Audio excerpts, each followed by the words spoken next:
Bonjour à toutes et bonjour à tous, bienvenue dans une nouvelle émission Roue Libre, pardon. Et oui, ce n'est pas Joseph que vous retrouvez, c'est moi, Paul Harrer, puisque le bon Joseph profite de quelques jours de vacances actuellement. Il sera de retour la semaine prochaine pour la preview du Tour de France. Mais du coup, je vais essayer de le remplacer au mieux que je peux. Je l'avais déjà fait une fois sur le Tour de France l'an dernier, j'avais un peu galéré, mais j'avais trouvé ça plutôt marrant à faire. Mais voilà, là c'est reparti. Mais du coup, alors à mes côtés, une équipe remaniée avec Robin, que vous connaissez bien, toujours le même, Salut Polo. rédacteur en chef de Chronique du vélo. Très triste de ne pas être avec Joseph, qu'il ait trouvé de meilleurs amis pour passer ça. Arrête, ça commence à me faire culpabiliser d'être à sa place du coup. Et du coup, en face de Robin, Théo Barbet-Duquil, journaliste à la chaîne L'Équipe. Enchanté de te recevoir parmi nous aujourd'hui. C'est Merci, une Paul. première et peut-être, à mon avis, sûrement pas une dernière. En tout cas, ravi de t'avoir parmi nous aujourd'hui. Un autre blond. Un autre blond, et plus il y a de blonds, mieux c'est dans cette émission. Joseph est parti. Il fallait Sympa. le remplacer. Avant de Discrimination. commencer, je voulais remercier vraiment tout le monde, que ce soit sur les réseaux sociaux et sur YouTube. On fait des super chiffres en ce moment. Ça n'arrête pas d'augmenter. Les retours sont excellents. Donc, un seul mot, vraiment, merci du fond du cœur de la part de moi, de Robin, de Joseph aussi, qui tenait à ce qu'on vous le dise. Voilà, c'était le petit moment auto-congratulation. On va pouvoir passer au sommaire de cette émission, messieurs, avec un programme assez riche, encore Très une fois. chargé. Ouais, putain. Euh, Thibaut Pinot va-t-il gagner le Tour? C'est tout simplement le gros débat de la semaine. On va évidemment en profiter pour faire un débrief du Dauphiné. On parlera de tout ce qui y est passé. Mais voilà, Thibaut Pinot peut-il gagner le Tour de France? Va-t-il gagner le Tour? Ouais, peut-il. Mais va-t-il, c'est pour intéresser le client. C'est un peu plus putassier. Ensuite, le focus débrief du Tour de Lombardie, où là aussi, il s'est passé beaucoup de choses, des bonnes et des un peu moins bonnes. On en parlera notamment avec la chute d'Evenepoel, à qui il manque un E sur le sommaire, on arrive à le voir. Et enfin, on termine les bonifs avec un petit tour du côté de la Bretagne, avec les previews du championnat de France. Mais on parlera aussi rapidement des championnats d'Europe et du Grand Prix de Plouay, qui s'y déroulent plus ou moins à la même période et plus ou moins au même endroit. Et puis on terminera avec un petit quiz assez rapide. J'avoue que je n'ai pas autant bossé que Joseph, mais croyez-moi, ce sera quand même sympa. J'ai hâte. Dis-moi, Ouais. tu as quelque chose à dire? Juste que j'ai hâte du quiz. Ouais, ça va être cool, ça va être assez marrant. On passe du coup au programme de la semaine, messieurs. Juste avant de commencer le débat, le programme de la semaine avec des courses plutôt sympas. Le Tour d'Émilie, déjà aujourd'hui, le Giro dell'Emilia. Je ne sais pas si vous avez un peu regardé. Ouais, j'essaye. Hein. Je ne sais pas si vous regardez un peu la start list, mais il y aura du Vlasov, il y aura du Fuglsang, du Nibali, du Sosa aussi, du Geo Gegenhardt. Ce sera sympa à suivre. L'arrivée étant montée, c'est cool. Roglic l'a gagné l'an passé. Le Tour de Wallonie, on l'a vu hier avec la victoire d'Arnaud Démare. C'est l'eau de sprinter, hein, cette course. Mais du coup, c'est intéressant parce que tous les sprinteurs du monde y sont, ou presque. Et Arnaud Démare s'y montre bien. Donc c'est une très belle course et on vous invite à la regarder jusqu'à demain.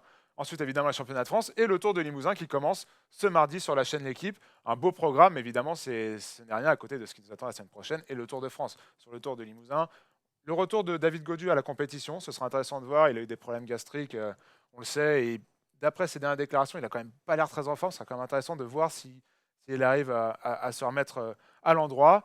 Donc voilà, un gros programme cette semaine et un gros programme pour nous aussi, puisqu'on commence dès maintenant, c'est le débat.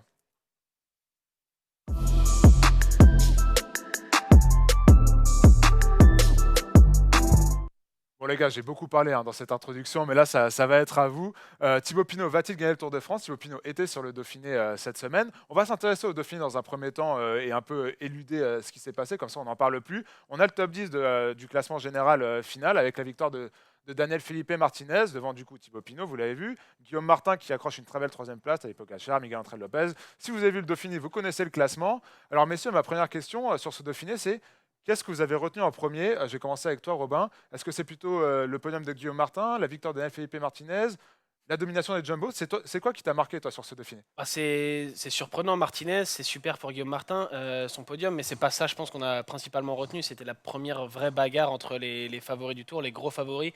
Je pense qu'on est à peu près d'accord pour sortir 4 noms. On a Thibaut Pinot, bien sûr, on avait Primoz Roglic et Tom Dumoulin de Jumbo Visma, et on a Egan Bernal à Ineos, et c'était... est-ce que c'est la première course où on les voit tous les 4 ensemble? Je crois, oui, parce que sur le Tour de l'Ain, il manquait Pinot. En Occitanie, il manquait les Jumbo-Visma. Donc c'était la première fois vraiment, en plus, à seulement 2 semaines du Tour, vraiment très proche de l'échéance, qu'on les voyait tous les 4 réunis sur la même course. Et difficile de tirer des enseignements après ces 5 jours-là, parce qu'il y a eu beaucoup de choses qui se sont passées. On a vu un Roglic très fort, mais qui a finalement abandonné. Bernal aussi qui abandonne. Pinot qui perd sur le dernier jour. Donc Je pense qu'ils ont tous à un moment rassuré et ils ont tous à un moment inquiété. Donc c'est difficile de tirer des enseignements de ces 5 jours. Mais ouais, ce que j'ai retenu, moi, c'est la bagarre entre ces quatre-là. Et toi, Théo, qu'est-ce que tu as... Comme tu le dis, je pense qu'il y a plus d'interrogations, on ressort de ce Dauphiné avec plus d'interrogations que de certitudes finalement. Au niveau des états de forme. Roglic a gagné, oui, mais il est parti. Bernal, on a vu que peut-être il avait un peu trop couru et on a pris la décision chez Ineos de le retirer avant que. Surtout que les abandons, c'est jamais très très rassurant. Arrêtons-nous sur Bernal 30 secondes. On a vu que la Gazzetta dello Sport a sorti ce matin une information comme quoi le team Ineos Grenadier, puisque maintenant on va les appeler comme ça, est très inquiète sur l'état de santé d'Egan Bernal et de son dos et qui penserait à mettre Richard Carapaz en super sub, j'ai envie de vous dire, sur ce Tour de France. Vous en pensez quoi de cette info? Je trouve que ça veut dire déjà que tu crois pas beaucoup en Geraint Thomas parce que c'était celui qui est censé être ton Ni en Chris co-leader, Froome. ni en Chris Froome. Ouais, mais ça, on avait déjà quelques indices. Mais voilà, c'est Geraint Thomas qui a gagné le Tour il y a même pas, enfin il y a 2 ans et qui est censé être soi-disant plus ou moins co-leader avec Egan Bernal. Si au moment où Bernal est un peu moins bon, tu réfléchis déjà à ramener quelqu'un d'autre, c'est que tu lui fais pas beaucoup confiance. C'est quand même un aveu terrible d'une mauvaise gestion de cette année. C'est la première fois qu'on voit Ineos arriver à 2 semaines du Tour de France sans victoire sur le Dauphiné. Sur ce Dauphiné-là, c'est depuis 2011 qu'on n'avait pas vu un coureur de la formation Ineos ou anciennement Sky dans le top 10. Il n'y en a pas cette année. Et en plus, il y avait cette histoire de l'abandon de Bernal qui, au départ, notamment dans l'équipe, nous a été présenté comme un petit coup de bluff de la part d'Ineos, qu'il avait beaucoup couru, on l'a dit, avec l'Occitanie et le Tour de l'Ain, et qui voulait le retirer pour finalement qu'il puisse aller se reposer. Et là, les problèmes de dos auraient été une sorte d'excuse, un échappatoire pour abandonner ce Dauphiné. Là, si on a l'histoire, la rumeur avec Carapaz, c'est que vraiment il y a inquiétude, donc ça change beaucoup de choses. Après, il faut faire attention. Il y a Alors, quand même aussi je suis beaucoup obligé de vous d'intox. arrêter, Théo. Je sens que c'est un sujet qui vous passionne, mais on traitera ça la semaine prochaine. Essayons de nous reconcentrer sur le débat. Donc, j'ai bien compris, vous, ce qui vous intéressait, c'est la bagarre entre les leaders, avec des leaders avec plus ou moins des bons états de forme. Allons directement sur Thibaut Pinot, mine de rien, puisque c'est quand même le cœur de ce débat-là. Ma première question, c'est du coup, on parlait du Dauphiné. Quel sentiment, que retenez-vous de son Dauphiné? Est-ce que c'est plutôt vous avez été plutôt rassuré ou est-ce que vous êtes plutôt inquiet suite à cette dernière étape? Il est en forme. Moi, j'ai été rassuré, oui. Ouais. Il n'a jamais fait deuxième du Dauphiné avant d'arriver sur le Tour de France. J'ai noté ses performances sans les années où il va sur le Giro, les années où il est uniquement concentré sur le Tour. Il fait l'année dernière cinquième du Dauphiné, et déjà on le présentait comme en grande forme. Là, il fait deuxième. En 2015, il fait quatrième du Tour de Suisse, et en 2016, il fait 16e du Dauphiné. Donc finalement, il n'a jamais, je pense, été si bien préparé. Et c'est juste que le fait qu'il perde ce Dauphiné sur le dernier jour, bah, ça nous laisse un petit goût amer. En fait, c'est frustrant parce qu'on n'a pas l'habitude d'avoir des Français, premièrement, qui portent le maillot jaune sur des courses par étapes pour le Tour et qui en gagnent. Ça n'arrive quasiment jamais. La dernière fois, c'était Christophe Moreau, il y a bientôt 15 ans, en 2007. Donc forcément, ça aurait été un événement. Et il y a sa petite frustration. Mais Thibaut Pinot, deuxième du Dauphiné, ça reste très très rassurant à 2 semaines du Tour. Bah, il le dit lui aussi, ma condition est bonne, on ne fait pas deuxième d'une course aussi dure sans avoir de bonnes sensations, mais il me manquait quelque chose pour gagner, et au final, ce que je retiens, ce dimanche soir dernier, c'est que je n'avais pas les jambes pour gagner ce Dauphiné. Il les avait peut-être en vérité. Je trouve qu'il avait les jambes, mais est-ce que, comme moi, vous avez eu cette impression, parfois, on l'a vu sur le col de Porte avant le sprint final, ou même sur la montée de Bizane, limite d'être à la rupture, et parfois, moi, j'ai eu ce sentiment-là, j'avais l'impression que il s'en est plutôt bien tiré parce que si ça accélérait un peu plus, que ce soit sur le col de Porte ou la montée de Bizane, il aurait peut-être pu être en difficulté. Je ne parle pas évidemment des sprints où on sait qu'il a un finish quand même très fort, on l'a vu. Mais est-ce que un peu avant, sur ces deux ascensions que j'ai citées, vous l'avez trouvé comme moi, peut-être un peu en difficulté par moment, non? Pas spécialement, parce que son style, même quand il pioche un peu, ça ne veut pas dire qu'il n'est pas forcément bien. Moi, ça m'a pas choqué. Non, et puis en plus, L'année dernière, sur le Tour Malais, quand il gagne, moi j'ai un peu peur à 2-3 km du sommet. Ouais, bah moi, c'est je trouve à peu qu'il pioche près à ce aussi. même moment-là que j'avais peur. Au final, il Je gagne. connais l'histoire. Voilà. Donc, moi, c'est plus le style de Thibaut Pinot lorsqu'ils sont à l'ouvrage tous. Ça m'a pas forcément plus choqué que ça. Surtout que finalement, il termine deuxième au col de Porte, derrière Roglic qui était intouchable, qui est intouchable depuis 10 jours avant son abandon. Il termine troisième le lendemain à Saint-Martin-de-Belleville. Là encore, bon, juste derrière Roglic, il y a un petit écart, mais il prend même pas une seconde. Il n'y a même pas d'écart en termes de temps sur la ligne d'arrivée. Donc non, moi j'ai trouvé que c'était rassurant. Le seul moment où il m'a inquiété, c'est finalement sur cette dernière étape, dans la côte de Domoncy, où au-delà du fait que c'est dur de suivre toutes les attaques, et il pouvait pas, et en plus il s'est fait attaquer un peu toute la journée. C'était compliqué à gérer forcément, et c'est pas complètement anormal qu'il lâche à un moment parce que tu peux pas suivre toutes les attaques, mais la façon dont il a vrillé et dont il s'énerve et dont Peut-être ça le il abandonne un principal peu. enseignement de On en ça. parlera plus tard C'est justement plus ce moment-là qui m'a inquiété. de cette friabilité, je ne sais pas si le mot se dit, mais au-delà de cet énervement, cette dernière étape, est-ce que si vous étiez Thibaut Pinot, vous l'auriez géré différemment? On sait qu'il s'est beaucoup donné sur le début d'étape pour essayer de suivre les différentes attaques. Ce n'était pas retransmis. On a pu suivre ça grâce au superbe Race Center du Dauphiné. Ouais, du coup, on n'a pas tout Dauphiné vu. Est-ce que pour vous, il y avait peut-être autre chose à faire sur cette étape, sachant que dès le deuxième kilomètre, s'est fait attaquer et que c'était lui le leader et que derrière lui, il avait 10-12 mecs à 20 secondes de lui. C'est dur parce que le problème de Pinot, c'est que quand on parle de son équipe, on a tendance à dire qu'il a une équipe trop faible. Je pense pas qu'il ait une équipe faible. C'est juste Juste qu'elle qu'il est- l'avait pas sur ce Dauphiné. déjà, il lui manquait des éléments et en Quand plus, il manque Rudy Mollard et David Gaudu, voilà, et même en plus, même au complet, tu seras toujours plus faible que Jumbo ou Ineos. Et forcément, du coup, si eux décident de t'attaquer, bon là, c'était pas le cas puisque Roglic et Bernal n'étaient plus là. Mais du coup, forcément, tu peux pas gérer la course comme l'auraient fait les Jumbo-Visma avec Roglic, Kruijswijk, pardon, et Dumoulin. Évidemment, plus Sepkus, plus éventuellement Bennett, plus Lorenz de plus. Voilà, ils ont une armada de coureurs pour gérer une situation comme ça. Et en plus, ils sont très habitués parce que Roglic est une machine sur les courses d'une semaine et il gagne régulièrement.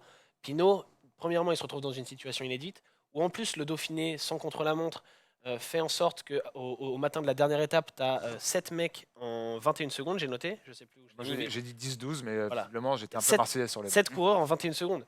Donc forcément, il y aura jamais ces écarts-là. voilà, sur le Tour de en France, troisième tu ne te semaine. retrouves pas dans cette situation-là. Tu as un mec, peut-être deux à surveiller. Là, tu dois en surveiller 6, c'est juste infaisable. Et puis cette dernière étape de dimanche là sur ce Dauphiné, elle est un peu en trompe-l'œil parce que il y a que cette étape où il y a eu vraiment une guérilla un peu. C'était les mots de Marc Madiot sur la chaîne L'équipe. Sinon, ça c'est pas vraiment. Le modèle, c'était une course, Jumbo Visma a remplacé Ineos, ce que fait Ineos d'habitude en fait. On a eu un schéma plutôt conventionnel dans les premiers jours.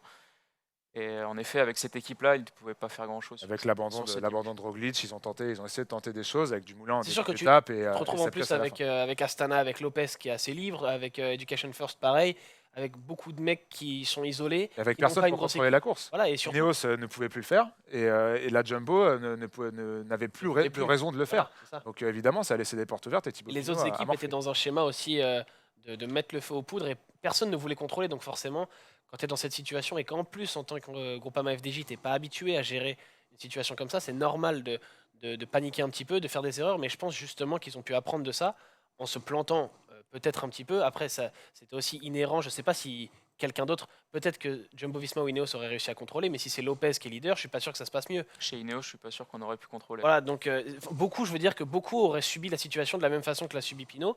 Et finalement, c'est de bon augure que ça arrive avant le Tour de France et que ça te pète pas à la figure sur la 18e étape du Tour. Voilà, justement, ta transition est parfaite. On va refermer cette page Dauphiné. Du coup, on va s'intéresser au cœur du débat, qui est Thibaut Pinot va-t-il gagner le Tour de France? Et ma question, elle est simple. C'est exactement celle-là. Et je te la pose à toi, Théo.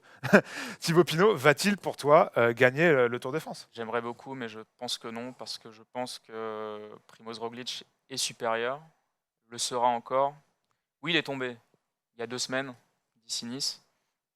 C'est pas une grosse chute, il a fini l'étape. De ce qu'on a vu, voilà, il a fini l'étape, il aurait pu repartir. De ce qu'on en sait, ça reste des égratignures. Dimanche, ce sera fini, dimanche prochain. De ce qu'il a montré, il est quand même très costaud. Cette équipe Jumbo-Visma, elle est assez impressionnante parce qu'en plus, il faut rajouter Bennett, qu'on n'a pas vu en France, puisqu'il était sur les Mais courses. t'as perdu Kruijswijk par contre. Yann Bennett. Bennett, il était là quoi qu'il arrive. Oui, oui. T'as juste Et perdu. par t'as rien rapport gagné. à ce qu'on a vu, nous, cette semaine. Oui, sur le d'accord. train sur le D'accord, train oui. Jumbo. Et Mais même au-delà de ça, est-ce que Georges Bennett ne fait pas un meilleur début de saison que Steven Kruijswijk actuellement? moi, je te l'ai dit la semaine dernière. De toute façon, j'ai jamais considéré Kruijswijk comme un C'est- potentiel leader. C'était on a uniquement. on a eu Kruijswijk avoir du mal à trouver sa place dans le train de Jumbo-Visma Forcément, parce ces que derniers jours. C'est le même problème pour, par exemple, Christopher Froome chez Ineos, où Exactement. le troisième leader, entre guillemets, quand en plus il y a un niveau qui est quand même assez. C'est assez évident que Kruijswijk n'est pas au niveau de Roglic et Dumoulin, forcément, tu es dans une situation un peu compliquée. Mais pour répondre à Théo, moi, je ne vois pas Primoz Roglic gagner le Tour de France. Et oui, je vois Thibaut Pinot gagner le Tour. Tu vois Thibaut Pinot gagner le Tour de France, Robin? T'es surpris que je. Ça me rappelle l'an dernier où tu voyais Romain Bardet faire un meilleur Tour de France que Thibaut Pinot. Du coup, Donc, ça t'inquiète. ce gap me surprend et du coup, j'ai envie d'en suivez-le. savoir plus. Mais parce que l'année dernière, oui, on avait des certitudes différentes. Et je serais assez fou de dire que le Tour 2019 n'a pas changé la perception que j'ai de Évidemment. Thibaut Pinot. Évidemment, l'année dernière, avant le Tour, j'imaginais pas Pinot gagner le Tour de France en 2019. Et aujourd'hui, oui, je l'imagine gagner le Tour. Parce qu'il ne nous a jamais autant rassuré. Il est plus fort que l'année dernière, je trouve. Il est plus déterminé. Il n'avait jamais annoncé qu'il allait sur le Tour pour gagner le Tour. Et désormais, depuis l'année dernière, il n'en a pas peur. On a beaucoup parlé de son mental. Et on en a encore parlé avec l'étape de dimanche où voilà, il y a ce moment où il jette le bidon par terre, où il est énervé, où il baisse les bras. Et où c'est notamment Alaphilippe qui va le remotiver avec Barguil aussi pour continuer à rouler et pour pas abandonner. Pour toi, ça, c'est pas rédhibitoire? C'est pas rédhibitoire, non. On y reviendra ça, sur le mental. C'est impulsif, il est sûrement très impulsif, Thibaut Pinot, mais je pense pas qu'il soit faible mentalement. Alors, on va s'intéresser, tu parlais de la possible victoire de Thibaut Pinot. Pour l'instant, en tout cas, il est dans les temps de parcours. On va voir un tableau qui résume sa préparation. Bon, elle est pas énorme, mais on se souvient qu'il a participé à la Route d'Occitanie, où il termine quatrième du classement général, quatrième à Béred, derrière Bernal, Sivakov Vlasov. et Vlasov. Et puis, il monte en puissance, puisque de la Route d'Occitanie au Critérium du Dauphiné, on a quand même vu une forme bien supérieure, Complètement. avec, on le voit sur ce tableau, deuxième du général, 2 fois top 3 sur 5 étapes possibles. 9 jours de course, 1546 km. Qu'est-ce que vous pensez de sa préparation? On a une déclaration de Fred Grapp récupérée par Théo hier, qui nous dit exactement ça, c'est que il est dans les temps de parcours pour gagner, pour être en forme pour le Tour de France. On va l'apprendre. Avec Thibaut Pinot, on est vraiment dans les clous de ce qu'on avait prévu. D'ici au départ, c'est plus une période de réglage. Il faudra surtout veiller à bien assimiler les intensités du Dauphiné et ne pas rajouter de la fatigue sur la fatigue. La gestion de ces 2 semaines sera cruciale pour tout le monde. Est-ce que vous êtes d'accord du coup avec ce constat qui est que Thibaut Pinot, pour l'instant, fait une préparation Parfaite. presque parfaite? Pour moi, oui. Et tu parles de Roglic, Théo. Roglic, on l'a vu écraser Egan Bernal sur le Tour de l'Ain, mais j'ai pas vu Roglic bien meilleur que Thibaut Pinot. Il lui met un vélo à l'arrivée de Saint-Martin-de-Belleville. Le reste Je du pense temps, qu'il s'il attaque pas Ah, c'est ma à question. 2 km de l'arrivée, il C'est met tendance pas plus que ce qu'il met sur un démarrage de 500, et à qui 500 dit, mètres et de est-ce que l'arrivée. Pinot l'aurait pas suivi? Bernal, on sait qu'il pouvait pas. On l'a vu sur le Tour de l'Ain, il pouvait pas. Quand Roglic a mis des attaques dans les derniers kilomètres, il n'y avait pas de Bernal. Par contre, Pinot, moi, je suis pas persuadé qu'il pouvait pas suivre. Et surtout, on est à 2 semaines du Tour, alors on sait, Pinot l'a expliqué, Fred Grapp aussi l'explique, qu'on ne va pas combler des gros écarts de forme d'ici au départ du Tour. Par contre, tu peux perdre ce que tu as. Roglic, ça fait déjà 2 semaines qu'on a l'impression qu'il est au top, et Mhm. il fallait pas être au top sur le Tour de l'Ain et le Dauphiné. Est-ce qu'il est... Évidemment, on va dire, oui, on dit toujours ça du mec qui gagne le Dauphiné, ou qui impressionne les semaines précédentes, on dit toujours, est-ce qu'il n'est pas en forme trop tôt? La vérité, c'est que si on regarde, à part les coureurs d'Ineos, quand ils gagnent le Dauphiné, généralement, ça suit avec le Tour de France, mais les Fuglsang, les Ah. Talanski, pas mal de coureurs Van Garderen qui a l'habitude de briller sur le Dauphiné, Il a fini on deuxième a l'an vu dernier. plusieurs fois qu'ils étaient très en forme sur le Dauphiné et qu'ils se plantaient ensuite sur le Tour. Contrario, le calendrier est pas le même. Et sur ce Dauphiné, les mecs sont arrivés allez, 95% de leur potentiel. Tu peux pas. La prise du Dauphiné comme une course de préparation, comme ça peut être le cas sur les autres années, elle est bien On est moindre. très proche, mais sauf que tu vas être Roglic va être en forme, et en super forme à Turini, sûrement, et à Orsières-Merlette. Mais est-ce qu'il sera encore en forme au col de la Lose? C'est toute l'interrogation. Moi, je préfère aujourd'hui être Dumoulin, qui a l'air en retard, que Roglic. Parce que je suis persuadé que Dumoulin a le temps de monter en puissance. Et finalement, on dit que le départ du Tour est dans 2 semaines, mais la bagarre sur le Tour, là où ça va se jouer, c'est dans quasiment un mois. Mais alors, tu dis que tu préfères Dumoulin et Roglic. Intéressons-nous quand même à Thibaut Pinot. Est-ce que tu penses, moi c'est ma question, est-ce que tu penses que Thibaut Pinot en troisième semaine sera supérieur à Roglic, sera supérieur à Dumoulin et sera supérieur à tous les à tous Pour ses moi, il a la adversaires? position idéale. Il est peut-être un peu moins en forme que Roglic, mais je trouve que c'est rassurant de ne pas être le mec le plus en forme. Moi, je m'inquiéterais toujours si je suis le mec qui marche sur tout le monde à 3 semaines ou à 2 semaines du Tour. Je trouve ça inquiétant. Si je suis le deuxième ou le troisième, bah, je me dis que je suis dans la position parfaite. Et donc, il n'est pas en retard comme semble l'être Dumoulin. Il n'est pas trop en avance comme peut l'être peut-être Roglic. Je dirais que c'est idéal. On a l'autre déclaration de Fred Grapp justement qui nous parle. Tom, je te laisse chercher, elle est un peu plus basse dans le keynote. Mais la déclaration de Fred Grapp qui nous explique qu'en fait, que là maintenant, les formes actuelles, et Théo, c'est toi qui a récupéré l'interview hier, il nous explique que les leaders sont arrivés au départ quasiment au top de leur forme. Allez, entre 95 et 100%, c'est impossible aujourd'hui de se refaire une condition d'ici le Tour si on n'est qu'à 80% de ses moyens. Est-ce que ça va plutôt dans le sens de Pinot ou plutôt dans le sens de Roglic, cette déclaration? Pinot qui, on va dire, est à 90-95 et Roglic qui est à 100% actuellement. Tu vas pas changer ta forme d'ici Nice, mais tu peux la changer un peu d'ici le col de la Lose. T'en penses quoi? Bah, c'est un mini cran, mais je pense que les enseignements qu'on a eu là sur les formes des uns et des autres seront les mêmes que sur le Tour. Tu as l'air persuadé que pour toi, Roglic sera difficilement manœuvrable sur le prochain Tour de France. C'est ce que tu... Ouais, ouais, ouais. Je me rappelle du Giro l'année dernière, où avant le Giro, Roglic est exceptionnel. Je crois que c'est en Romandie où il écrase tout le monde. Et sur le Giro derrière, il n'est pas plus fort que Parce qu'on n'a Nibali pas et tiré les Carapaz. enseignements chez Jumbo. C'est ça. J'espère pour eux, mais foncièrement, on a l'impression de voir la même chose là en ce moment. Un Roglic même encore plus fort que d'habitude. Après, Alors, soit il y a deux solutions. Soit il va s'écrouler, soit il est juste deux jambes au-dessus de tout le monde cette saison et il va rouler sur le tour d'une façon. Il va mettre 3 minutes à tout le monde. Après, Roglic, il y a deux. Bon, dernier aparté sur Roglic, parce que c'est pas celui qui nous intéresse aujourd'hui. Mais il y a deux manières de voir les choses. Il y a ce début de saison 2019 où il remporte toutes les courses par étapes d'une semaine avant le Giro. Il a du mal à finir le Giro. Et puis, il y a l'année 2018 où il fait plus ou moins le même parcours, en gagnant aussi au Romandie, il me semble, ainsi que le Tour du Pays Basque. Et il termine très fort le Tour de France. Même si évidemment, il y a eu une pause et que le Giro est beaucoup plus proche dans la saison que le Tour de France. Il termine fort le Tour de France avec sa victoire à la Reims, on s'en souvient, et, Et cinquième cette, du général. cette troisième place sur le podium qu'il va perdre le dernier jour sur le contre-la-montre, où il finit quand même quatrième. Quatrième, mais tu te bats pas. À la Reims, il part dans la descente. Bon, je dis pas qu'ils l'ont laissé partir, mais Sky, si c'est Dumoulin qui fait la même descente et pas Roglic, je pense que on n'a pas la même réaction. Là, on laisse partir un mec qui est quatrième et qui va passer troisième. C'est pas déterminant. Et surtout, pour revenir à Thibaut Pinot, parce que Roglic, finalement, on est dans l'interrogation, est-ce qu'il va garder sa forme ou pas? Mais moi, je reste persuadé que Pinot va gagner le tour, pas parce que les autres vont s'écrouler, parce que Pinot va être meilleur qu'eux. Et ce qui s'est passé dimanche sur le Dauphiné, cette défaite, pour moi, on peut y voir aussi plein de choses positives. Déjà, dans la montée de Genève, la dernière partie, il s'est remis d'aplomb, il s'est remis dans le bon sens avec alors l'aide de notamment d'Alaphilippe et de Barguil qui l'ont un peu repoussé. Mais voilà, sur le Tour de France, il aura ses coéquipiers et puis il aura une motivation différente. Sur le Tour de France, je ne l'imagine pas baisser les bras. Euh, il était en forme, on l'a vu. Moi, ce qui m'a inquiété dans la côte de Domoncy quand il lâche, c'est de me dire ah, mais mince, en fait, il n'a pas les jambes. Et en fait, non, on a bien vu qu'il les avait. Donc, pas d'inquiétude à ce niveau-là. Et surtout, bon, comme on l'a dit, il n'y aura pas sur le Tour de France aussi peu d'écart entre 7 coureurs du classement général. Et aussi, il s'y attendra à être dans cette position. Là, ça lui est tombé dessus en 2 jours avec les abandons de Bernal et Roglic. Ouais, mais Vous si tu l'avez- veux gagner le tour, tu vas pas paniquer le dernier jour pour gagner le Dauphiné. C'est ça. Du coup, C'est comme on est au tennis, tu sers pour gagner un Masters 1000 à Roland Garros, si tu Ouais, mais mouilles, tu vois, si tu mouilles pour mais gagner un Masters 1000, t'as le tu temps de vas- le voir venir. T'as le temps de le voir venir. Alors que là, ça lui est tombé dessus. Et il avait pas l'équipe sur le Dauphiné pour gérer la course.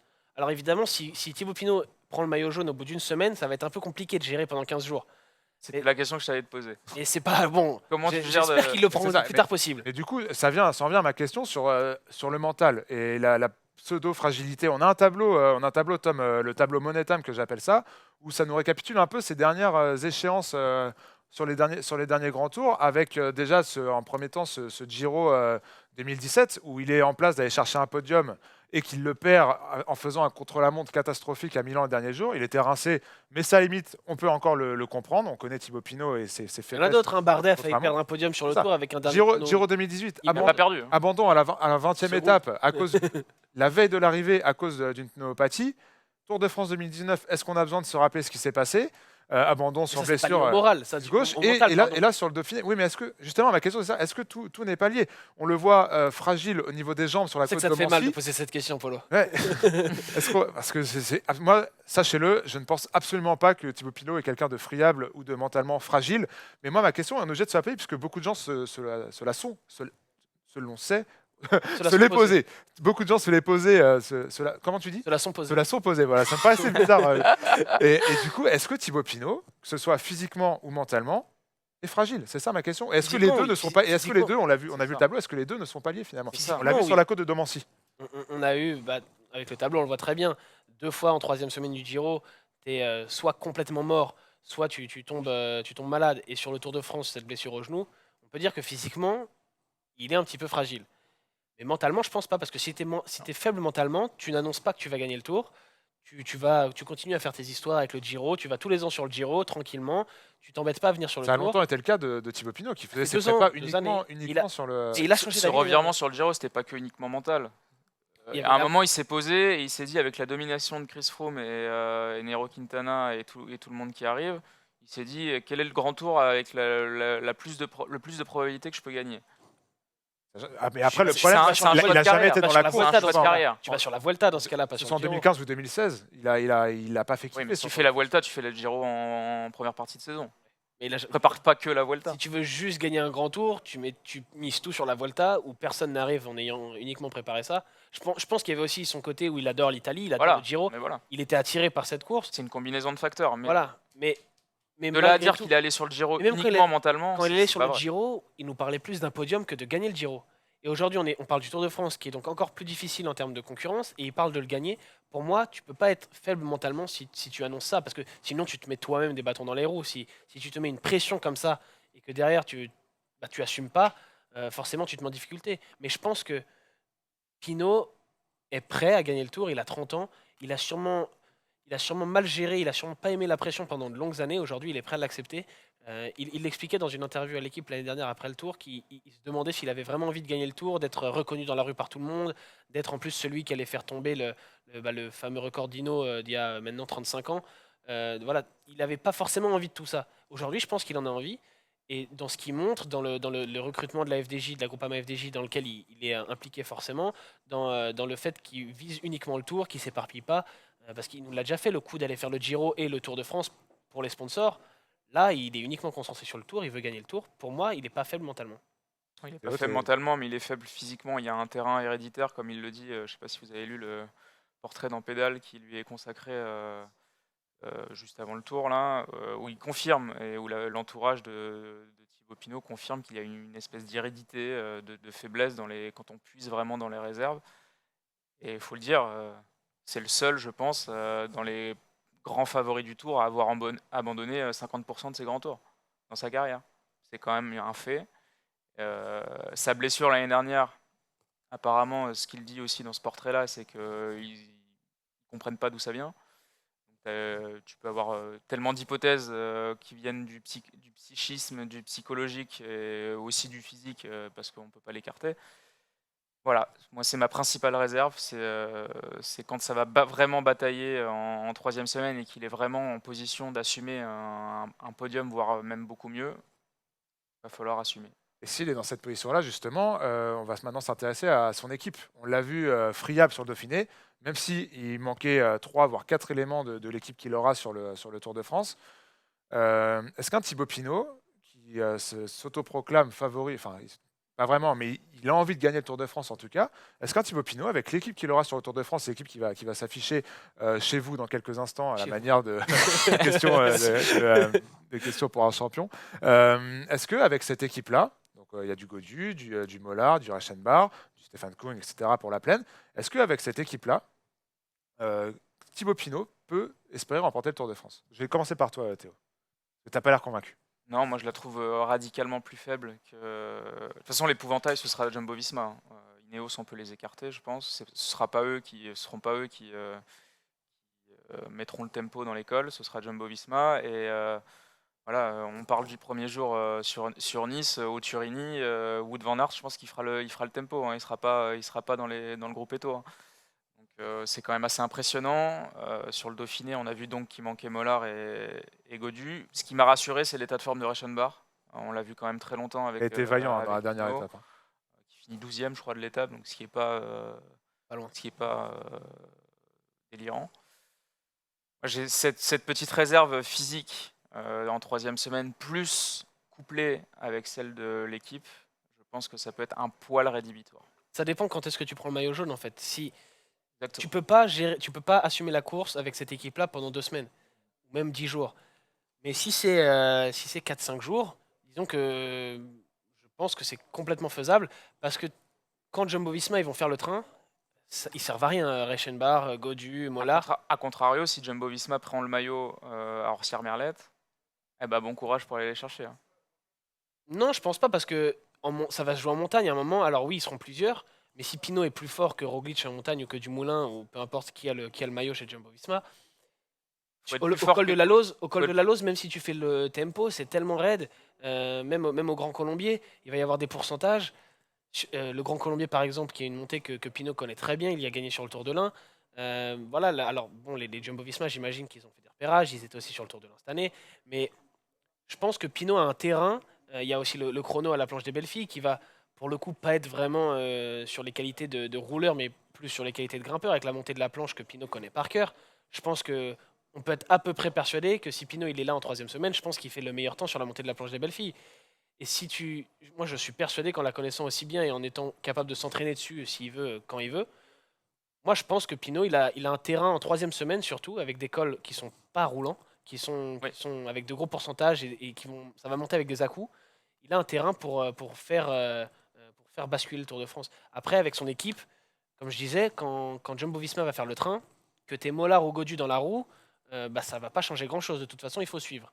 Et ensuite, Si tu as, besoin de changer de rythme à un moment, parce qu'évidemment, si on laisse faire la Jumbo-Visma, ils vont déposer Roglic à 500 mètres de tous les cols, comme ils l'ont fait C'est sur, exactement le même sur le, schéma sur que le tous les Dauphiné. Français. mais tu vas pas me dire que Pinot, il va pas plus vite Est-ce que, que le quatrième mec, quand Sepp Kuss va faire le train, ou même Bennett, Thibaut Pinot en étant un favori du Tour que Bennett n'est pas, il est censé pouvoir attaquer. Mais, ouais, mais est-ce que il pourra attaquer, mais est-ce que je te parle d'un changement de rythme, d'une tentative à la planche des belles filles de l'an dernier, ou même du Tourmalet de l'an dernier, on a vu Godu faire.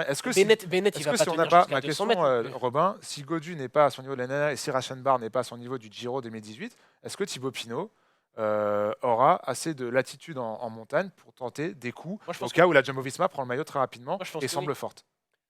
Je pense que oui, je pense qu'on a tendance à surestimer l'impact d'une équipe quand tu es Jumbo-Visma et que c'est toi qui fais le tempo et que c'est toi qui gères la course où il faut une grosse équipe, comme Ineos ces dernières années ou Sky. Mais quand tu es la Groupama FDJ, c'est de toute façon pas toi qui va prendre la course en main, à moins que tu aies le maillot jaune. Donc tant que tu l'as pas, pour moi, ces équipiers-là, ils servent surtout à rester autour de ton leader, à aider s'il y a une chute, aller chercher des bidons, le replacer dans la plaine. Ça oui, en montagne, aider Godu peut être d'une aide clairement quand on voit son niveau de l'année dernière. S'il a son niveau de l'année dernière, il peut donner des coups de main, il peut lui-même mettre le tempo éventuellement. Mais de toute façon, si Godu il décide de se mettre devant et de faire le tempo à la place des Jumbo-Visma, ça va pas changer radicalement le scénario de la course. Il va y avoir toujours un mec devant qui fait le tempo, que ce soit Godu ou Bennett, ça change rien pour Pinot. Donc moi, je pense que l'équipe de Pinot, elle va être déterminante s'il arrive à prendre le maillot jaune. Et là, évidemment que je comprends l'inquiétude de Théo, parce que c'est pas Jumbo-Visma, c'est pas Ineos, ils sont ni habitués et ils ont pas la même armada. Donc forcément, ça va être un peu plus délicat. Mais si tu prends le maillot jaune à 3-4 jours de l'arrivée, sachant que normalement en troisième semaine, les écarts sont censés être un petit peu faits déjà, on peut espérer que Pinot n'ait que un ou deux coureurs à surveiller. Je pense que c'est faisable.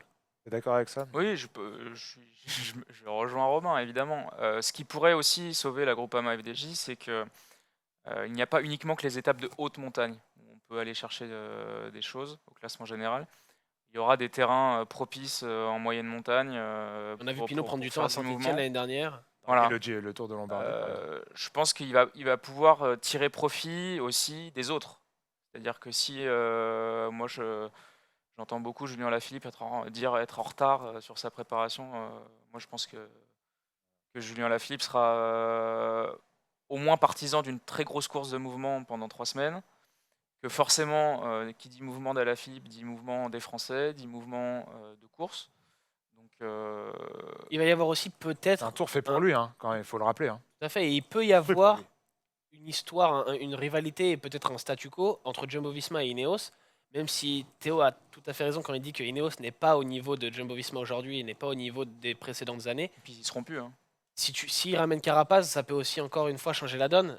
Si tu remplaces, je sais pas, par exemple Froome qui n'a pas encore beaucoup rassuré sur ce Dauphiné et que tu emmènes Carapaz et que tu te retrouves avec Bernal, Carapaz et Thomas et Kwiatkowski pour la plaine ou le début d'école, bon, c'est quand même une équipe peut-être pas aussi forte que Jumbo-Visma, mais qui a de quoi rivaliser. Et même s'ils sont moins forts cette année, ils ont le statut qui parle pour eux. Et Jumbo-Visma va quand même en permanence surveiller Bernal, à moins que Bernal prenne 5 minutes dans la première semaine. Je pense qu'ils vont plus se méfier de Bernal que de Pinot. Et ça peut jouer pour Pinot. Et, Après, il faudra pas, excuse-moi Paul, Vas-y, il faudra pas négliger l'impact psychologique qu'a eu l'équipe Jumbo-Visma cette semaine sur le Dauphiné.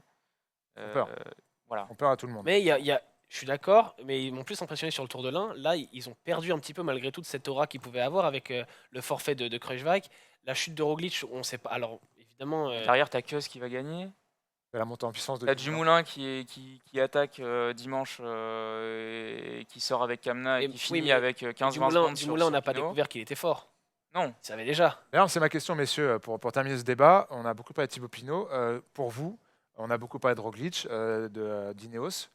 Quel est l'adversaire principal Théo, j'imagine que c'est Roglic. Pour vous, quel est l'adversaire principal de Thibaut Pinot qui pourrait l'empêcher de remporter le Tour de France? lui-même. Lui-même. Ah, j'espère pas, putain. J'ai envie de j'espère dire, pas. moi j'ai envie de dire plus Dumoulin en fait. Je persiste sur cette ligne-là.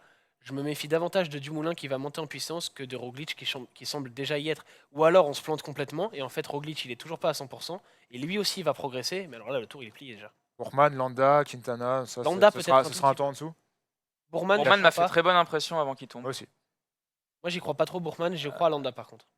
Et bah, Écoutez, bon, pour finir rapidement, après cette quinzaine, 20 minutes, j'ai pas trop suivi le compteur de débat.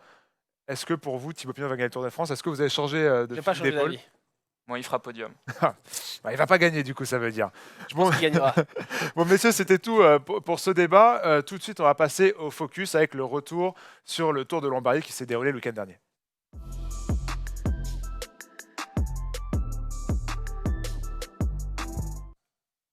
Un Tour de Lombardie où il s'est passé beaucoup de choses, comme je disais en début d'émission, des bonnes et des mauvaises. On va tout de suite commencer avec les bonnes et cette victoire de Jakob Fuglsang. Tom, tu peux envoyer le top 10, merci Tu beaucoup. te régalais sur les pronos. Hein. Ah, on en parlera plus tard dans le focus, hein, parce qu'évidemment, je fais le trou dans les pronos. Évidemment, Jakob Fuglsang, mon poulain, a remporté le Tour de Lombardie, sans surprise pour moi, en tout Sans cas. surprise. Devant Georges Bennett et Alexandre Vlasov. Derrière, c'était quand même un tour en dessous avec l'armada Le beau Trek triplé Segafredo. 4-5-6. Schwarzman, on en parlera aussi. Déjà, ma première question avec Jakob Fuglsang, le vainqueur, c'est est-ce que pour vous, on ne parle pas d'Evenepoel, on en parlera plus tard dans ce focus, est-ce que pour vous, c'est le plus fort qui a gagné tout simplement, face à Bennett et Vlasov? Je pense que oui, hein, c'est assez évident. Et moi, il m'impressionne, c'est un coureur que j'apprécie, Fuglsang, avec ses victoires sur. Théo n'a pas l'air d'accord du tout. Avec ses victoires sur le Dauphiné, je sais pas, je le trouve sympa, je le trouve attachant. Et j'aime bien ce côté un peu loser qu'il a de gagner le Dauphiné 2 fois déjà et de toujours abandonner le tour sur blessure, sur chute. Je trouve qu'il a quand même un peu la poisse dans certains, dans pas mal de ses Tours de France. Et on le présente aujourd'hui comme un des gros coureurs du peloton sur les grands tours et sur les classiques, mais sa meilleure perf sur le tour, je crois que c'est 7ème. Septième. Voilà, c'est bien payé qu'il ait maintenant 2 monuments au palmarès. D'ailleurs, cette saison, il avait décidé de se concentrer sur les JO et les mondiaux. C'est ce qu'il avait dit en début de saison. Je pense qu'il a enfin compris que les grands tours, ça servait à rien d'insister. Que de toute façon, Est-ce que tu es sûr de ça? Parce qu'il a pas vraiment pu jouer sa chance sur les derniers Tours de France. On voit son palmarès en image, messieurs. ça reste quand même un tout en dessous sur la récup sur 3 semaines face à des mecs même comme Pinot, comme Roglic, pardon, comme Bernal. Je pense qu'il a eu l'intelligence aussi avec son staff de se concentrer sur les courses d'un jour. Et aujourd'hui, il est vrai que voilà, deux monuments dans un palmarès à 35 ans, c'est plutôt bon signe. Et c'est surtout la preuve que même passé 30 ans, on peut aller encore gagner des grosses courses. Alors du coup, moi, ma question le plus fort à gagner elle était intéressante, puisque moi, de mon point de vue, quand je regardais la course, j'avais l'impression qu'un Georges Bennett, s'il n'avait pas été pris dans l'étau Astana, je pense qu'il aurait pu. D'ailleurs, on parle de cet étau Astana justement avec Fuglsang qui remercie Vlasov. C'était super important d'avoir Vlasov avec moi dans le final. Heureusement qu'il était là. Il a fait un énorme travail. Il a tout donné pour garder les poursuivants derrière. Je savais que j'allais être plus rapide que Bennett au sprint, donc mon objectif était de rester avec lui. C'est pas vraiment ce qu'il a fait, mais une fois qu'il a attaqué dans le San Fermo di Battaglia, j'ai contré et j'ai pu faire l'écart. Moi, j'avais deux questions à ça. Non, il n'était pas plus fort, Est-ce Bennett. que Vlasov avait la victoire dans les jambes? Parce qu'il s'est mis en rôle d'équipier. On l'a vu très fort sur le Mont Ventoux Dénivelé Challenge et sur la route d'Occitanie. Peut-être. Et est-ce que Georges Bennett, s'il était seul face à Fuglsang, aurait pu espérer remporter la victoire, ou est-ce que Fuglsang était plus fort? C'est pour ça, c'était ces trois questions en Vlasov peut-être parce que il a dû se mettre à la planche pour Fuglsang parce qu'il y a une question de statut chez Astana. Et s'il n'y a pas Fuglsang, peut-être que Vlasov gagne. Mais Bennett, jamais de la vie. Et d'ailleurs, dans l'ensemble de Fermo, Bennett, il essaye de lâcher Fuglsang, il se mange un contre et il n'y a plus de Bennett. Donc s'il était plus fort, ça se serait passé différemment, tout simplement. Après, pour se mettre dans la peau de Bennett, à 10 km de l'arrivée, quand tu finis avec Jakob Fuglsang, tu es obligé de tenter quelque chose dans la dernière difficulté. Oui, mais si tu es assez fort, si tu es plus fort que Fuglsang, Ah oui, non, mais bien tu sûr. ne te fais pas déposer dans San Fermo. Bien sûr. Et tu arrives au sprint en n'ayant pas réussi à le lâcher et tu perds au sprint. Mais pour revenir à Vlasov, c'est très impressionnant ce post-confinement qu'il fait là. Même avant déjà, hein. À la Ouais, Provence, il avait c'est été vrai. fort. On l'avait vu sur le Tour de la Provence. Il a confirmé là avec cette C'est en tout reprise. cas bien plus fort que Miguel André Lopez pour l'instant. Ouais. On le verra sur le Giro, Vlasov, ou pas? Il me semble que oui. Normalement, c'est prévu comme Je ça. pas dire de bêtises, Normalement, c'est prévu. mais à surveiller quand même, parce qu'avec C'est pas l'abandon encore de ce qu'il vaut Remco sur la durée, Evenepoel, sur 3 semaines. Mais c'est sûr qu'en montagne, pour l'instant, il est très Après, impressionnant. on n'est pas à l'abri que chez Astana, on puisse le replacer sur le Tour de France. Hein. en plus, puis on n'est pas à l'abri de lui mettre Miguel André Lopez en leader sur les prochains grands tours. Bref, c'est pas la question. Intéressons-nous aux pronos qu'on avait fait la semaine dernière, puisque moi, ça m'intéresse. Intéressons-nous aux pronos qu'on avait fait sur le Tour de Lombardie. Ceux Et du puis, Dauphiné, on n'est pas revenu sur ceux du Dauphiné. sur ce Dauphiné, ouais. Je dois marquer un point. Attends, je crois que je l'avais dans le keynote. Je suis pas sûr. Je vais regarder, mais on verra ça plus tard. On verra ça en sous-main, Robin. Résultat du prono de Lombardie. Joseph et toi avez mis Evenepoel. On va en parler tout de suite. Moi, j'ai mis Fugelsang.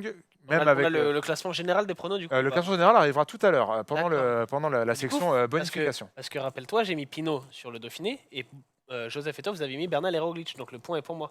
T'avais mis Pinot. J'ai mis Pinot. Je pense que tu vas prendre. On en discutera avec Joseph, le maître de cérémonie. On en discutera tous les deux, mais je pense que tu pourras récolter un point. Merci. Parlons du coup de Remco Evenepoel, qui était votre favori la semaine dernière. Déjà, avant de commencer, est-ce qu'on peut le remercier? On sait que c'était un Tour de Lombardie un peu spécial, avec un manque un plateau quand même assez léger, dû au Dauphiné au même moment.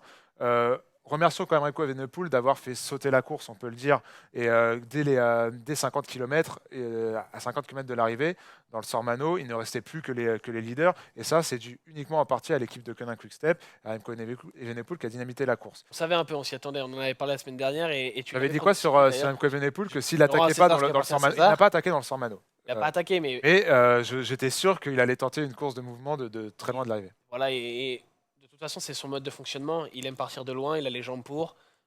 Il a une caisse incroyable alors qu'il a que 20 ans et que ça fait 3 ans, rappelons-le, qu'il fait du vélo.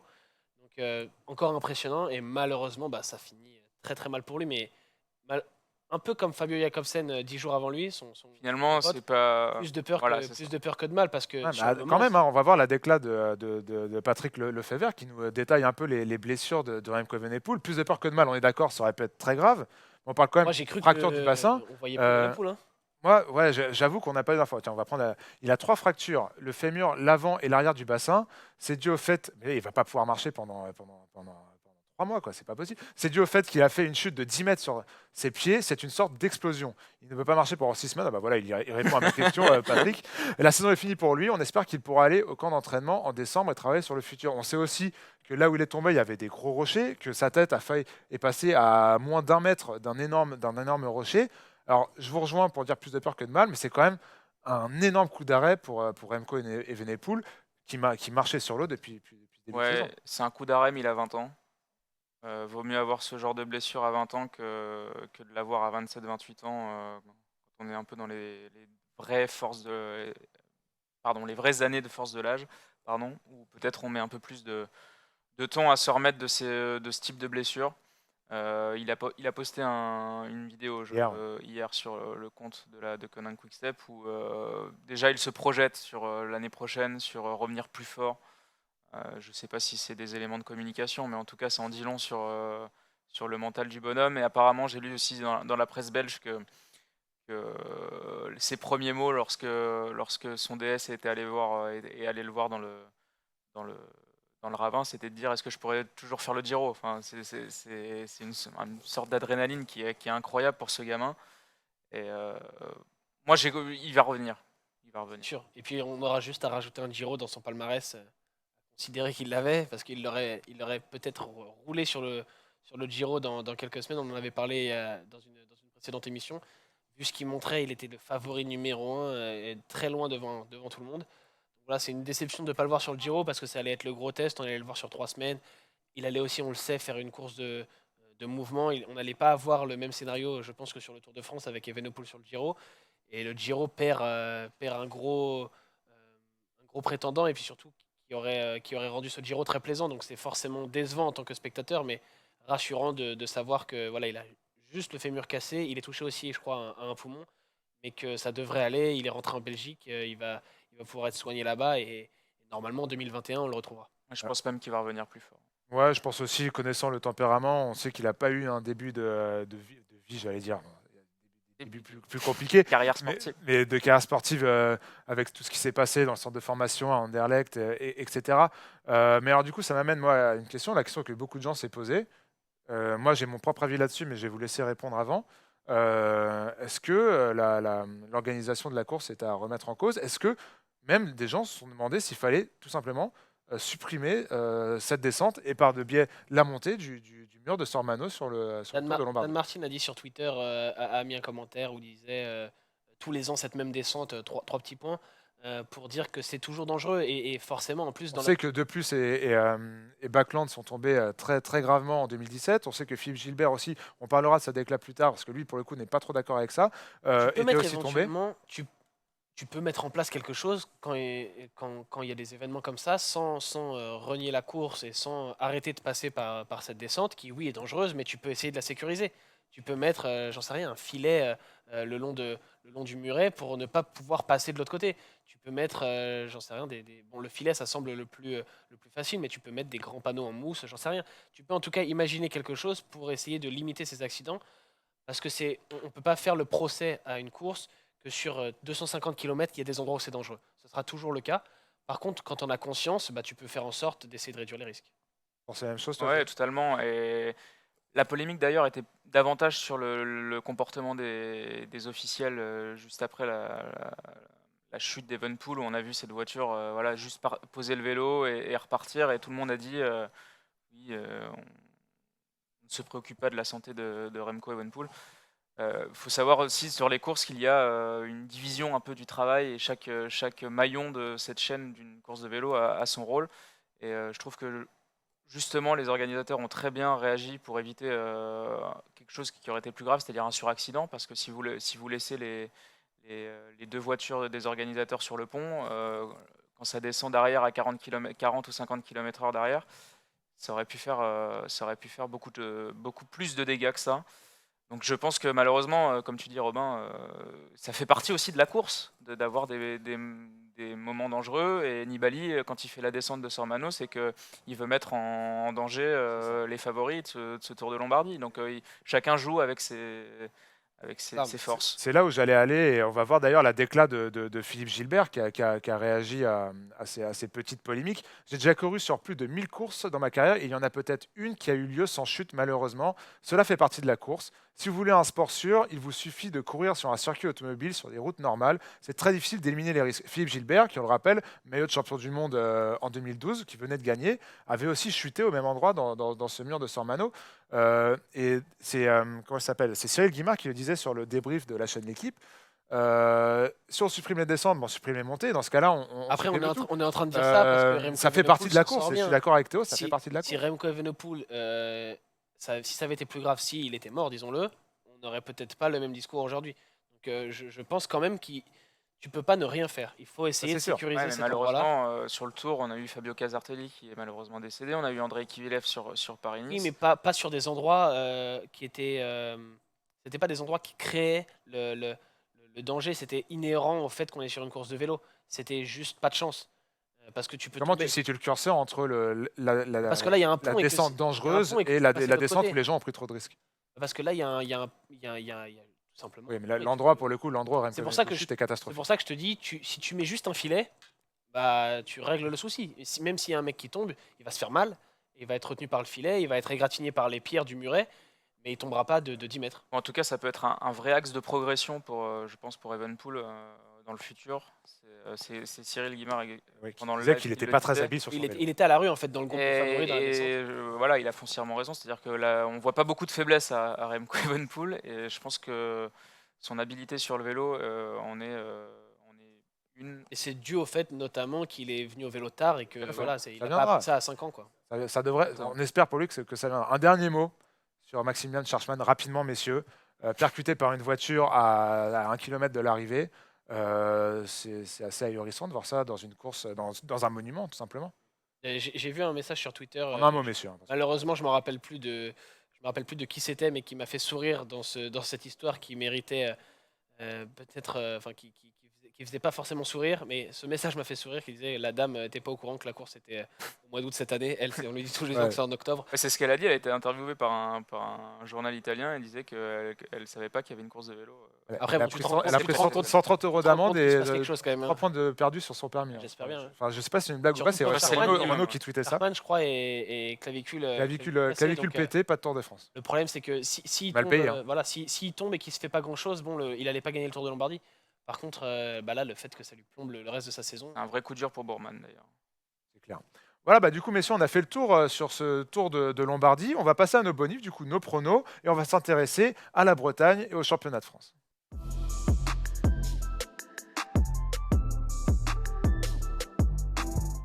Cap sur la Bretagne, messieurs, avec un, voire des week-ends qui s'annoncent plutôt riches en émotions du côté breton, avec les championnats de France à Grandchamp déjà la semaine prochaine, puis aussi Cette semaine.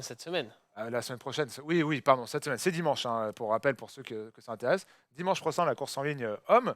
Il y aura également les championnats d'Europe et aussi le Grand Prix de Plouay le 25 août. Mais on va s'intéresser au championnat de France, la course qui nous intéresse le plus, nous. On va découvrir le profil maintenant, messieurs, avec une boucle assez vallonnée. Hein. On Non, dirait ça, une c'est course ça. haute montagne. Hein, On dirait un tour de Lombardie, mais donc, c'en est pas un. voilà, avec, 4%, Le profil ouais. d'un Tour de Suisse aussi. Voilà. avec une difficulté, comme le résume Joseph sur son très beau visuel, Qui travaille même en 1,9 vacances. km à 4,0% de moyenne à quelques kilomètres de l'arrivée. Est-ce qu'on peut assister à un profil similaire à l'arrivée qu'on a eu l'an passé, messieurs? Ou est-ce que c'est moins difficile que ce qu'on a Je eu pense que c'est moins dur et c'est moins dur aussi que le parcours initial qui était prévu sur ces championnats de France 2020. Ça va être plus dur pour les punchers et les grimpeurs de faire la différence. Il y avait sûrement une opportunité pour les grimpeurs avec le parcours initialement prévu. Là, ça va être plus délicat pour un coureur par exemple comme Romain Bardet, pour Warren Barguil qui défendra son titre. Et je pense que ça se destine plus aux punchers. Voilà, il Est-ce faudra. qu'un sprinter, c'est ma question du coup, est-ce qu'un sprinter peut passer un sprinter costaud type Brian Cocard? Moi, je pense que ce sera trop dur. Il y a quand même 3400 mètres à peu près de dénivelé positif. Passer 3000 pour un sprinter, c'est quand même très compliqué. Après, il prépare le tour, donc il sera forcément très en forme. Surtout Mais- que c'est une course souvent de mouvement, le championnat de France, avec beaucoup d'attaques parce que beaucoup de coureurs se disent que c'est le jour pour briller. Voilà. Et Cocard, bon, il aura un certain nombre de coéquipiers, mais il n'a pas l'équipe la plus forte. Et quand tu es un sprinter, si tu veux pouvoir passer, c'est comme un peu les sprinters qui vont Et qu'on Milan te ramène San Remo. surtout. Voilà, Qu'on te ramène Euh, sur la tête. il faut une grosse équipe que je pense Cocard n'a pas. S'il avait le collectif de la Groupama FDJ ou d'AG2R La Mondiale, peut-être. Et encore, je pense que c'est trop dur pour lui. On va voir du coup les favoris pour ce tour, pour ce championnat de France. Hein, j'ai pas arrêté de la faire celle-là. Donc on voit hein, du Alaphilippe, du Warren Barguil, Romain Bardet, Rudy Mollard, Lilian Calmejane, David Godu, Brian Cocard qu'on a mis, Guillaume Martin, Benoît Cosnefroy et Pierre Roland. Quand vous voyez cette liste, messieurs, est-ce que vous vous dites justement, on vient de parler d'un Cocard, mais est-ce que même pour un Calmejane, pour un Cosnefroy, on sait que des coureurs comme Barguil, Bardet, même Alaphilippe, auront à cœur que cette course soit compliquée, que ce soit difficile dès le début. Est-ce que un Cosnefroy ou un Calmejane peut espérer? Cosnefroy, j'imagine que oui. Cosnefroy, oui, On le verra dans ouais, les tournois plus tard. c'est mon profil. pronostic. Mais un Calmejane, par exemple, qui a un profil un peu moins grimpeur que les autres. Oui, c'est un profil il sera là, je pense. Mais on l'a pas vu depuis un moment, Calmejane. Alors, À moins la grosse certitude incertitude, c'est c'est sa chute sur la route d'Occitanie, où il a fait renoncer au Dauphiné. Il se ressent On verra sur encore le Tour de du Moulin aussi, ses douleurs. L'incertitude, elle est là au niveau de sa forme. Mais un Lilian Calmejane au top, des profils pour eux. c'est un favori évidemment dans les 4-5 noms qu'on Ça, peut sortir. Parce que pour le grimpeur, ce qu'on disait, c'est que c'est plus un profil qui correspond à un Mollard, un Calmejane ou un Cosnefroy. Pour les punchers, oui, tout à fait. C'est pour ça. D'ailleurs, ça se Par ressent rapport dans au mon grimpeur, oui, pronostic, c'est hein. ce que je voulais dire. Ça, je pense que c'est plus. De toute façon, on va aller voir tout de suite nos pronos finalement, hein, plutôt que de bavarder sur des gens qui ne gagneront pas cette course. Hein, parce que, nos pronos sont ceux qui vont gagner. Alors on voit, j'ai mis Warren Barguil, Robin a mis Benoît Cosnefroy. Et c'est très gentil, on m'a rajouté mon point Théo a donc, mis, du ouais, Dauphiné. c'est ça, on a bien bossé en régie. Merci à Tom Serravino qui s'occupe de ça de main de maître. On va commencer avec toi, Robin. Benoît Cosnefroy, on en a un peu parlé. Que je vous ai Fait un volé à peu tous. figure d'épouvantail sur cette course, non?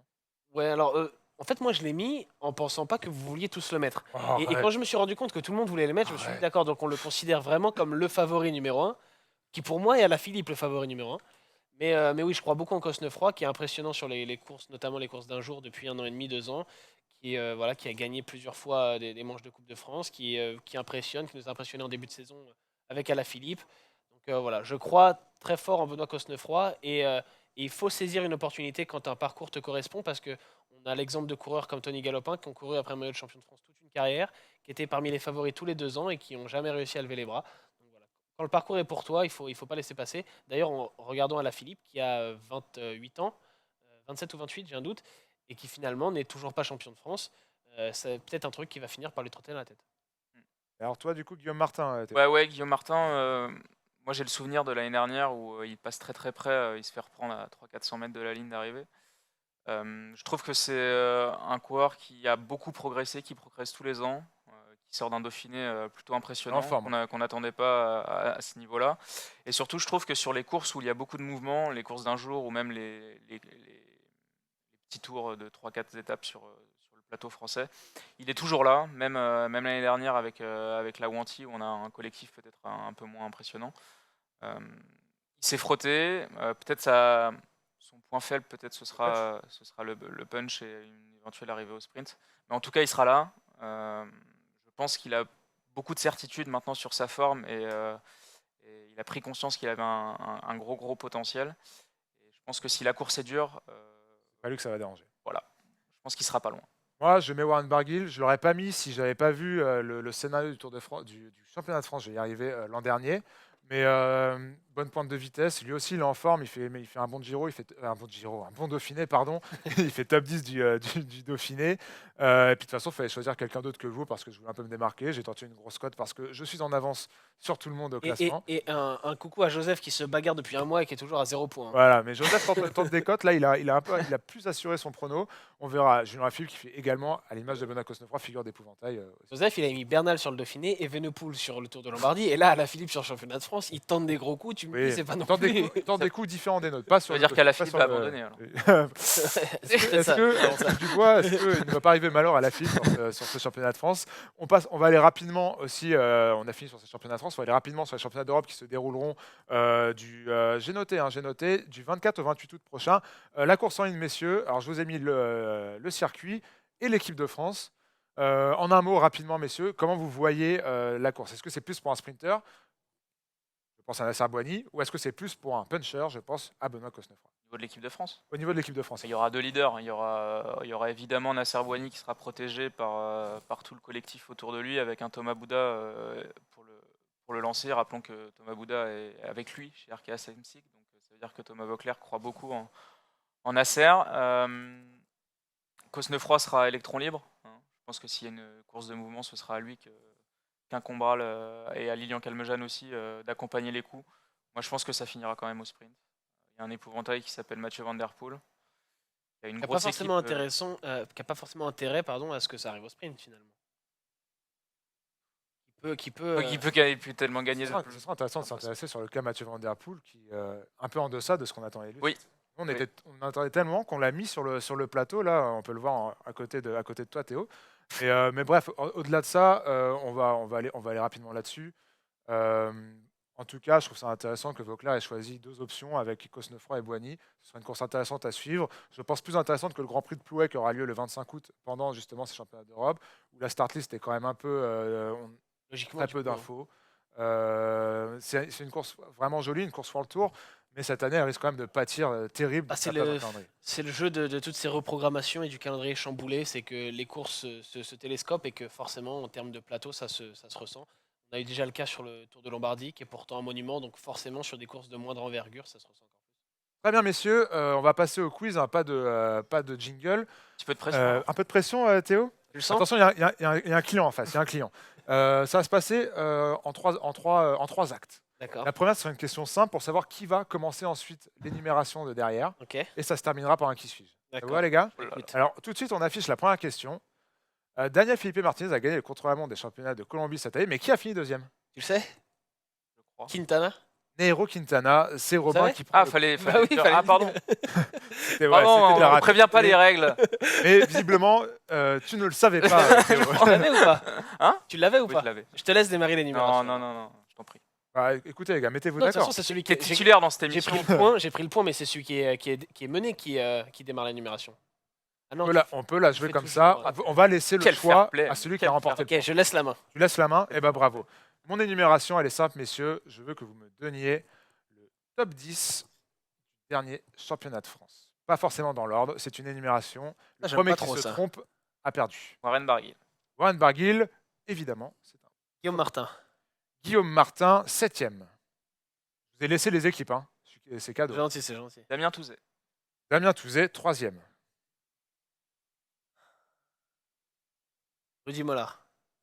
Rudy Mollard, eh ben non. C'est pas lui qui est cinquième. Rudy Mollard n'est pas cinquième, c'est Valentin Madouas qui est cinquième. Oh là là. Est-ce que tu en as un, Théo, pour assurer ton point là-dessus? Ouais, il y avait Julien Simon deuxième. Julien Simon, deuxième. Julien Simon qui, J'avais même plus le podium. Julien Simon qui ne participera pas au Tour de France, hein, qui a chuté, il me semble, et qui doit laisser sa place chez Team C'était Direct mauvais. Energy. C'est qui le Direct Energy quatrième? Le Direct Energy quatrième, c'est Angers. Angelo Tulik. Angelo Tulik, Valentin Madouas, Quentin Paché. Tu peux afficher les résultats, Tom.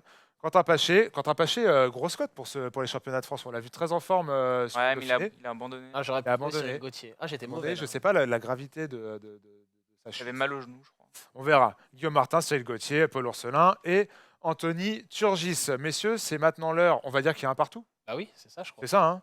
Les choses sont bien Les faites. os. C'est maintenant l'heure du Qui suis-je que j'ai sur mon téléphone portable, envoyé par Louis Moreau, fidèle collaborateur de Roue Libre, qui m'a dit exactement costaud mais jouable pour tes spécialistes. Voilà, c'est parti.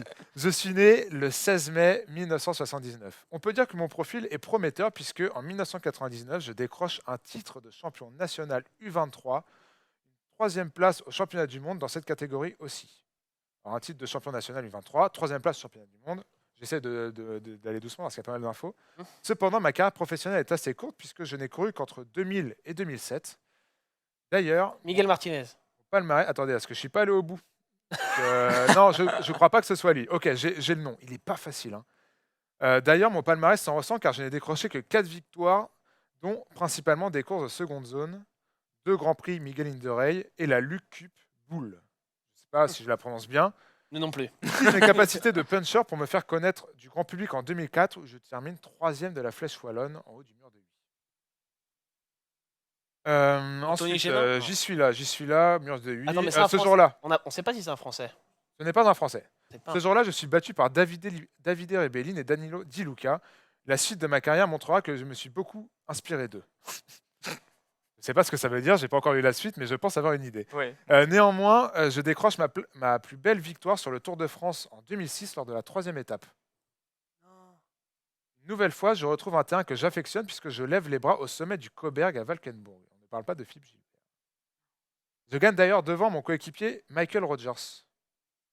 Hein, en 2006, Michael Tosato? Rogers. Non, c'est pas Tosato, il a une. On a une idée sur l'équipe déjà, messieurs, que Ouais. je peux vous donner. Ah, Nous avons su nous remobiliser après l'éviction au dernier moment de notre grand leader pour le général cette année-là. Ah oui. Eh oui. Et- En effet, je cours à cette époque pour l'équipe qui m'a fait passer pro, la formation T-Mobile de Ah Ben oui. Ulrich.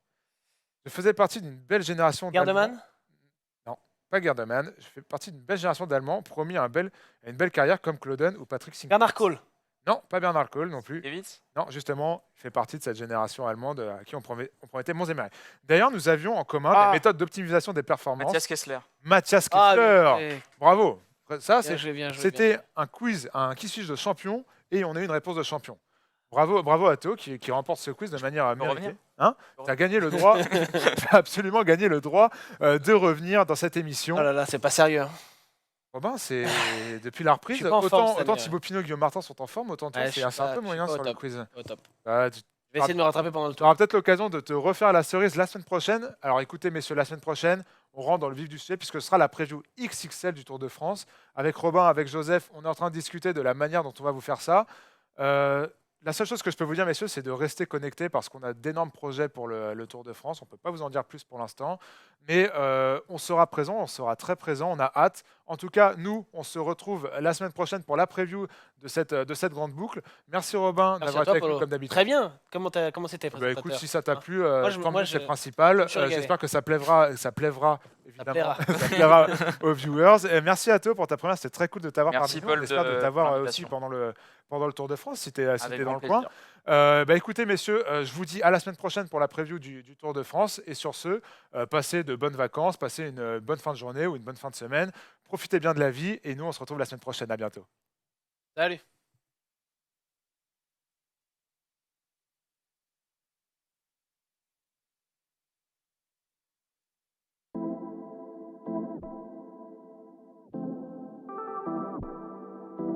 Six, six.